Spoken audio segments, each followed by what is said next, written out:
So ang nangyayari kasi mga ka-fixit, nangyayari yung unnecessary wear and tear sa iyong clutch friction plate kapag ang ginagawa mo is naka-handbrake ka, then clutch all the way down, first gear, magbibigay ka ng gas.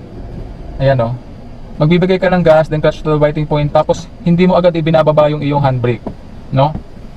Kapag ginagawa mo yan mga ka-fixit, biruin mo, you're giving enough rev sa makina, then nilalagay mo sa clutch biting point yung iyong clutch pedal. So naka-sandwich na yung iyong friction plate, no, between the diaphragm spring and the flywheel.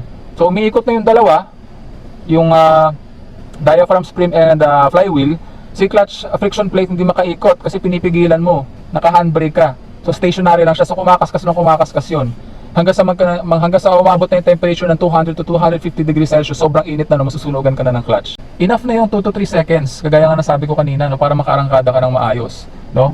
Kasi pag pinipigilan mo yan gamit ang handbrake, no, lang sobrang tagal, yun nga, kaskas siya ng kaskas. So delikado po yung para sa ating clutch friction disc mga ka-fixit, no?